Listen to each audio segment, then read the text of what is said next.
السلام عليكم ورحمة الله وبركاته. أهلا وسهلا بكم في قناتكم تكنيك بالعربي.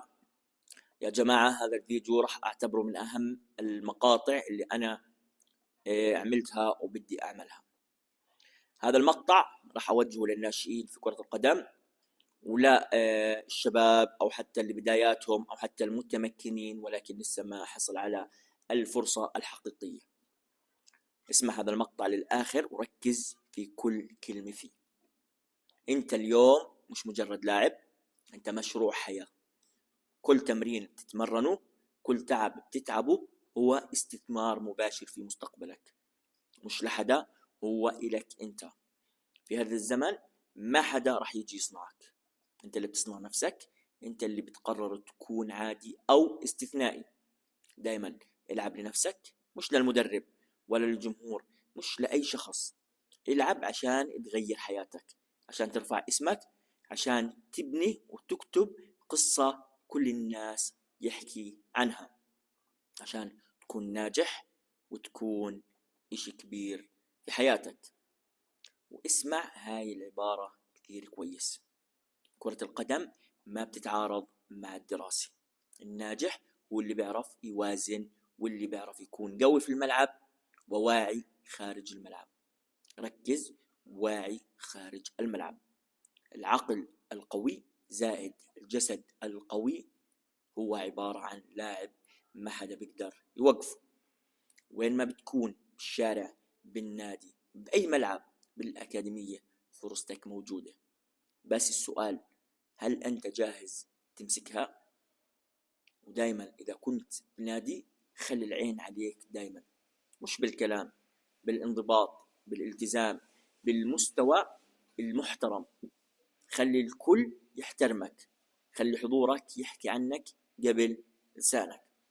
كل ما تروح على مكان جديد لا تنسى حدا يعرفك، لا تستنى حدا يعرفك. انت افرض نفسك، اثبت انك اضافة مش مجرد رقم. خلي طموحك عالي عالي لدرجة انه حتى انت تخاف من طموحك. اعطي دايما كل ذي حق حقه.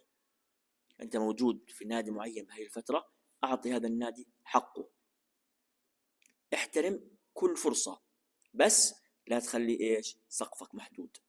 دايما اقنع نفسك انه انت خلقت لشيء اكبر، وتذكر ما حدا احسن منك الا اذا انت سمحت لحدا يكون احسن منك. دايما قوة بعقلك، بالإرادة، باللي جواك، بالإيمان بنفسك.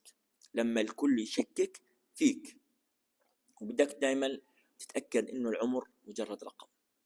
في كل عمر أنت قادر تبدأ، وفي كل لحظة أنت قادر تغير كل إشي في حياتك. دايما اصنع اسمك، اكسر المستحيل، وخلي العالم كله يشوف نسخة منك ما حدا كان متوقعها. لأن الحقيقة الوحيدة هي إذا أنت آمنت بنفسك ووثقت بنفسك واقتنعت أنت بنفسك قبل كل الناس، ما في إشي بالدنيا راح يوقفك. لذلك ما تسمع خليني أحكي المدمرين، أو خلينا نحكي كمان الحاقدين، أو أي إنسان بحاول يكون سلبي اتجاهك. إذا كنت أنت إيجابي مع نفسك ومقتنع بكل إشي بتعمله، صدقني أنت راح تكون كل يوم نسخة أفضل من اليوم السابق، وراح تعمل المستحيل. بتمنى إنه الكل يسمع هذا الكلام مرة ومرتين وثلاث، وما ييأس ولا يتعب، ويستمر. وإن شاء الله إنه بنسمع ونشوف قصص نجاحات رهيبة جدا. شكرا لكم.